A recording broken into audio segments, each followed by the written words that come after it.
Greetings, everyone. Hi there, mister. Mister. Hey there. Hey, partner. Hey there. This seems like a decent town.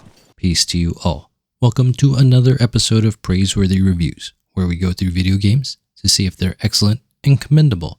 Today, we will be reviewing Red Dead Redemption 2, the 2018 action-adventure open-world prequel to the first Red Dead Redemption entry developed by Rockstar Games. Players play as Arthur Morgan, the second in command of an outlaw gang trying to survive the frontier, rival gangs, and the government. As usual, we will be evaluating the game based on 5 criteria: fun factor, educational value, cultural value, spiritual value, and cost.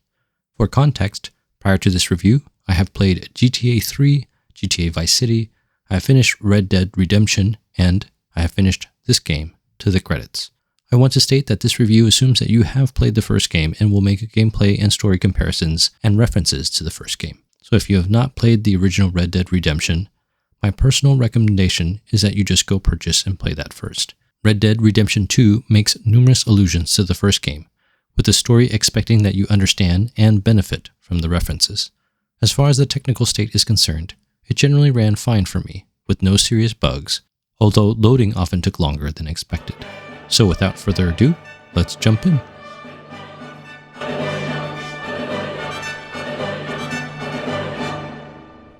The core gameplay mechanics of Red Dead Redemption 2 are very similar to the first game, with many open-world activities, combat, realistic elements, and honor. As before, there's a lot of random open-world activities, such as robbing or helping strangers, participating in or stopping crimes, dueling, bounty hunting, animal hunting, etc. Ranching and racing are less important than before, although there is a mission where you herd goats. There's a lot of new stuff like stealing stagecoaches and managing horses. There is so much to do as far as open world stuff is concerned that it's almost overwhelming.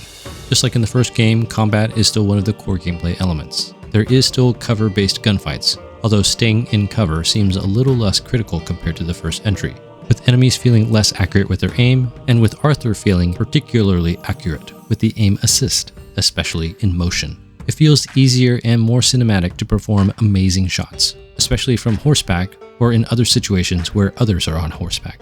The dead eye mechanic still functions pretty much the same way as it did in the first game, allowing players to mark multiple targets in slow motion, shoot specific body parts, or even down multiple enemies in the blink of an eye. Like the first game, gunfights take place in a variety of situations, like in buildings or behind cover, out in the open, on horseback, or even in situations where you might be surrounded. Many of the gunfights felt kind of crazy with the number of enemies that would actually come after you, although it doesn't feel too overwhelming thanks to the NPC allies that are helping out. Besides combat, Arthur seems a little more sturdy with the introduction of the cores mechanic, where health, stamina, dead eye, and other gauges refill based on how full a core is. It's an interesting blend between cinematic games where HP recovers quickly and RPGs where HP doesn't usually recover without the use of skills. The cores can often be refilled through items like food, cigarettes, alcohol, and tonics. The combination of the cores and the items that interact with them make the game seem a little more immersive and realistic. Similarly, there are other things like cleaning your guns and taking care of your horse that also contribute to the realism of what life is like for a cowboy. As before, progression occurs mainly through acquiring new weapons, although you can also progress through purchasing weapon accessories, better ammunition, upgrading the camp, acquiring better horses, and also using skills. You can also upgrade things like Arthur's satchels and how much he can carry, but honestly, I never bothered with that very much. One final aspect of the gameplay that seems more important than in the first game is the honor system. Yes, honor can affect things like discounts like it did in the first game. Here you go. You're a gentleman, sir. A gentleman. No, not really. I was just trying to impress the women. But it has much more of a narrative impact and actually affects endings, which I really liked. Overall, I was quite satisfied with the depth and breadth of the game mechanics, so I'm going to give the game 5 stars for fun factor. Just like in the first game, there continues to be a significant amount of educational content in Red Dead Redemption 2. The motor skills required for Redemption 2 feel even less than in the first game, with aim assist and deadeye reducing the need for hand-eye coordination. However, the factual knowledge that can be learned is still as substantial as the first game, if not more so. As in the first game, many of the weapons are real weapons or references to real weapons, including the actual manufacturer, like the Winchester repeater or the Springfield rifle. And, as in the first game, there is some Spanish, particularly with Javier and in one specific chapter of the game. He's gonna betray us, Arthur. Couldn't you tell? No. Well, I got some Spanish. She was. Like the first game, the game feels very historical and well-researched, with archaic phrases and references to real-life groups like the Pinkertons, as well as historical issues like racism and women's rights. There are arguably even more allusions to the Bible than in the first game, with references both in dialogue as well as in mission names. The mission names are actually quite clever and hint at much of the author's intent regarding certain developments in the narrative. In fact, I would say that this aspect is even stronger in Redemption 2 than in the first entry. Overall, I think the game continues to impress with its research and the way it treats its audience, so I'm going to give Red Dead Redemption 2 5 stars for educational value. I played the remastered version of Red Dead Redemption 1, which was remastered on PC in just 2025, only last year. However, even though Redemption 2 came out in 2019 on PC, in my opinion it still looks significantly more natural and realistic than the first game, which still has a very PS3 and older GTA kind of look. The word I would use to summarize the entire feeling of the visual style of Redemption 2 is cinematic. The game feels much more cinematic than the first entry. This extends to the animations, which are smoother and more realistic than in the first game. Arthur feels slower and heavier than John from the first game from a gameplay perspective, but the cinema-like animations makes this feel more artistic and more acceptable. The music seems quite different from the lonely harmonica solos or the Mexican feel of the tracks from the first game. I actually enjoyed the music from Redemption 2 even more than the first game, from the excellent banjo-based songs to the more cinematic action soundtracks. My personal favorite songs, though, were the ones that the characters sing together, and there are several of these in the game.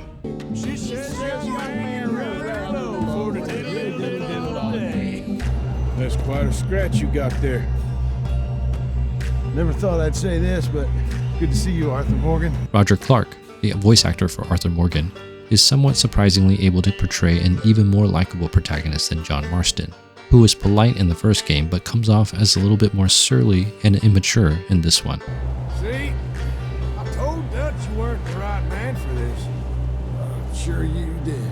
Arthur's journey from an unapologetic thug to a man looking for absolution is heartfelt and believable through Clark's acting, supported with fantastic writing and intelligent dialogue. Why?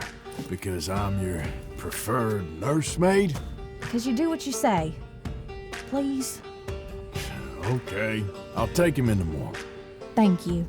Redemption 2 is just as historical and authentic in its use of the setting as the first game, perhaps even more so. The plot is less straightforward, but I think that the meandering serves the development of the themes and characters quite a bit, so I suppose that can be forgiven. The relationships in the gang were really well done, and I think the player can get quite invested in the gang dynamics and its gradual deterioration. They got Micah and the sheriffs in Strawberry, and there's talk of hanging them. Here's open. For me, the ending is more satisfying and cathartic than the tragic tones of the first game, and I think that also contributes to how the game was received. Red Dead Redemption 2 has shipped over 82 million copies, making it the 4th best-selling video game of all time, with many considering it one of the greatest games ever made. Without a doubt, I'm going to assign Redemption 2 5 stars for its cultural value. The spiritual value for Red Dead Redemption 2 is a little bit more clear than the first game. As in the first game, there is a lot of negative content. The alcohol and drunkenness is worse than in the first game. There are saloons and alcohol throughout, and in fact, in one mission, Arthur and some of his fellow gang members not only drink, but get thoroughly trashed in ways that exemplify why drunkenness is a sin in the Bible. That's great, partner. Lenny, where are you? Like in the first game, there are gambling games that can be played like poker or blackjack. The profanity in the game is quite explicit with vulgar language everywhere, including racial epithets.